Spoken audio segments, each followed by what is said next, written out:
happening tonight in Vancouver. Pay attention to local community evacuation orders and alerts and heed those warnings and follow them to the T.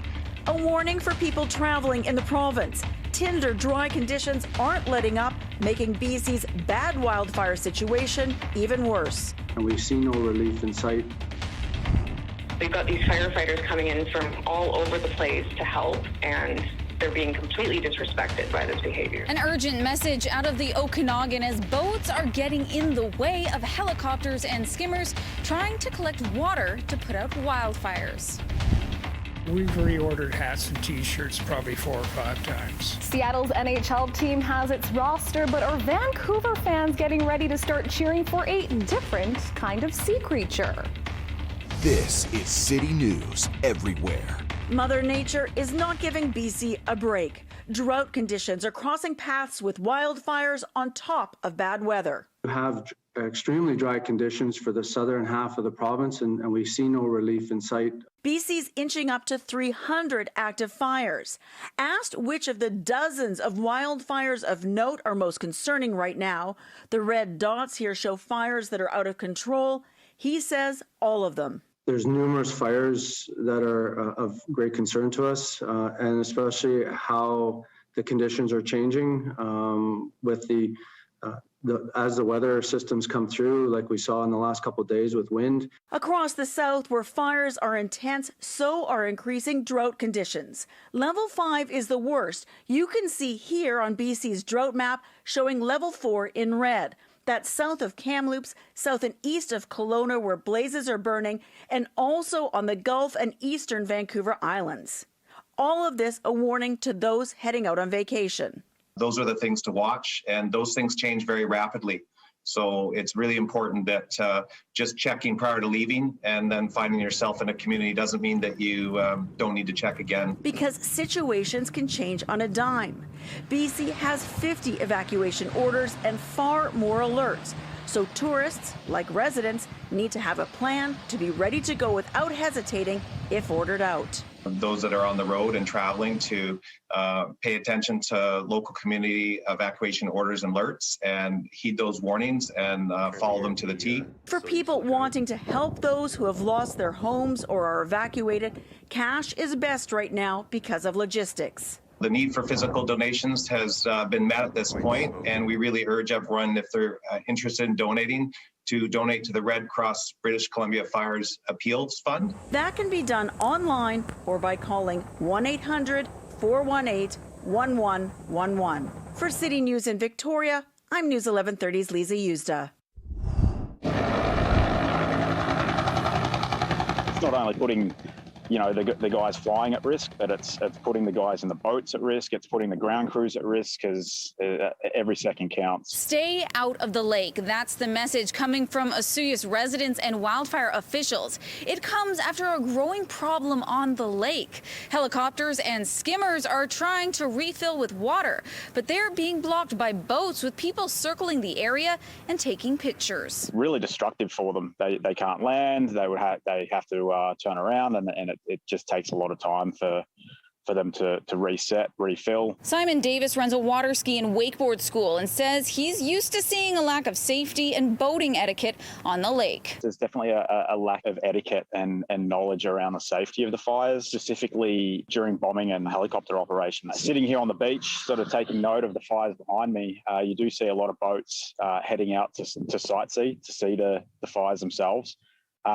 Even guys still participating in water sports, which is generating huge wakes. It's just very frustrating to watch your friends and family evacuate and their homes be in danger, and people just having a blind eye to it and just worrying about their vacation. It's upsetting. After seeing the number of people in boats, Osoyoos resident Aaron Lemiski took to Facebook earlier this week and asked everyone in the town to stay off the water. I would say there's at least 7 or 8 boats at any given time, just when you took a sort of view of the north side of the lake or the south side of the lake, and just, either water skiing and just playing around or being looky-loos trying to take videos of the fire. The BC Wildfire Service says this has been an issue every year and is reiterating now is not the time to boat in communities with wildfires. It's especially important now more than ever that there's no interference with firefighting efforts. Any interference with the aircraft can slow down and even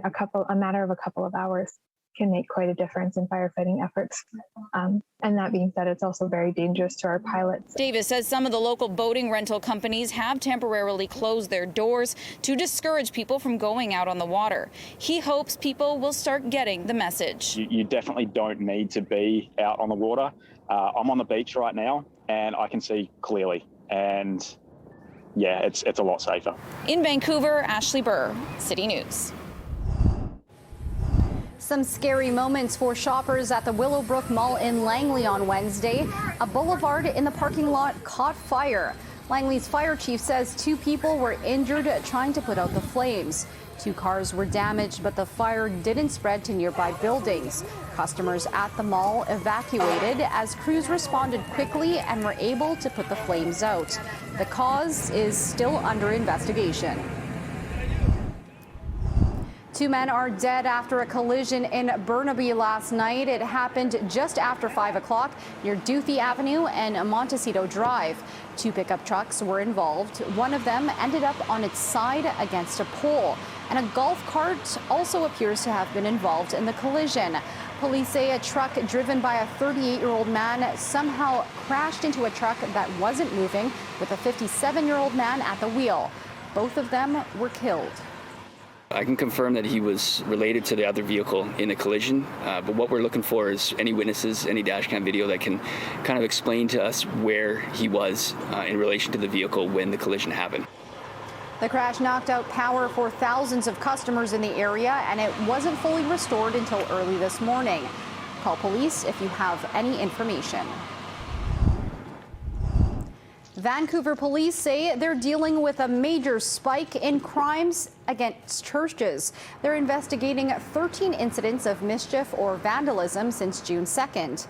That includes rocks being thrown at windows, buildings being defaced with paint, and threats to set buildings on fire.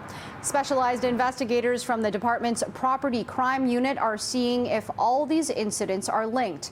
No one has been hurt in these incidents, and no one has been arrested yet.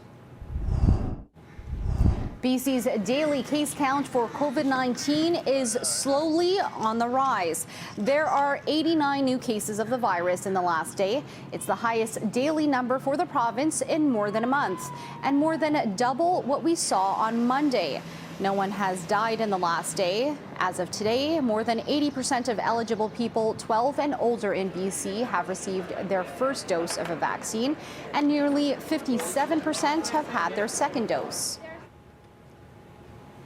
Come for the jab and stay for the mini donuts. Vancouver Coastal Health is operating a pop-up COVID-19 vaccination clinic at Playland this weekend. The one-day clinic runs from 11 o'clock Saturday morning until 5 o'clock that evening. First doses will be prioritized for anyone 12 and older. It will be set up outside the main entrance of Hastings Street, so you don't need an admission ticket to access the clinic. Banks, airlines, and big-name companies now back online following a worldwide outage today. Some of those affected included BMO, RBC, HSBC, PC Financial, and Air Canada. Sites like UPS and PlayStation were also impacted in the US, UK, and Australia. Akamai Technologies, which is a global content services provider, says this was not a cyber attack on its platform, but an issue tied to a software update that triggered a bug in its system. The company says it has since rolled out a fix. We've been selling Kraken hats and T-shirts for months now. We've reordered 4 or 5 times. There's a real buzz about it. With the Seattle Kraken making the team's picks Wednesday, chatter about a renewed West Coast rivalry has some people excited. So much so that some in Vancouver seem to be keen to go from this to this. It's been a boost for us, a new team and being so close.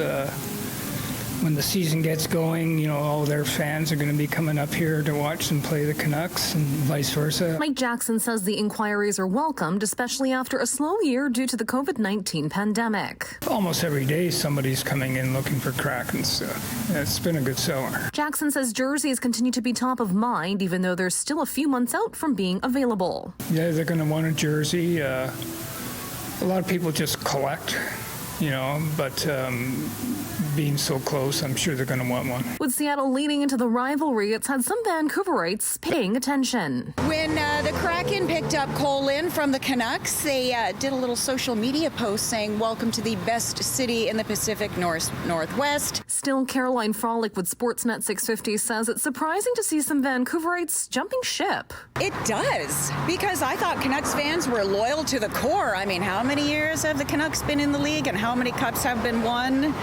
I mean, it's still a little painful. We're not going to talk about 2011. She's confident the latest addition to the NHL will refresh the Canucks' current run of rivals. Anything Toronto.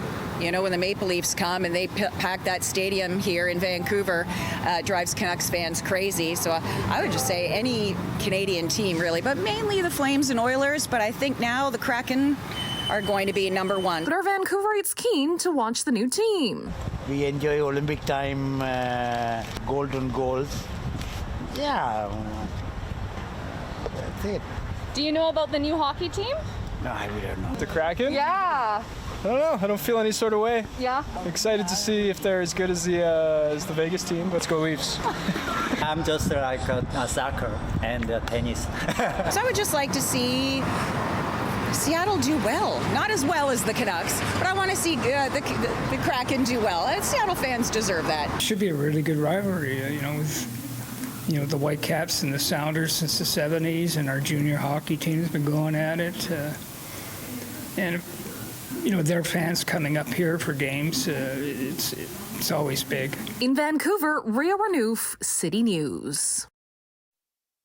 The good news for Vancouver Canucks fans is Elias Pettersson has resumed shooting drills after a wrist injury forced him to miss the last 30 games of the season. The bad news for Canucks fans is the former Calder Trophy winner can become a restricted free agent on July 28th. General Manager Jim Benning spoke to the media Thursday about how contract negotiations are going with the young star. I don't comment on contract negotiations. That's our philosophy here.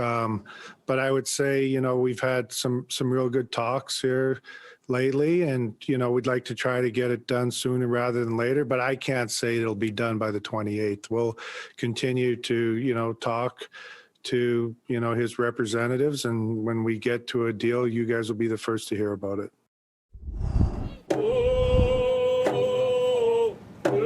There's a brand new C-Bus in service tonight. This is the Barrage Chinook, and it made its maiden voyage this afternoon between Waterfoot Station and Lonsdale Quay.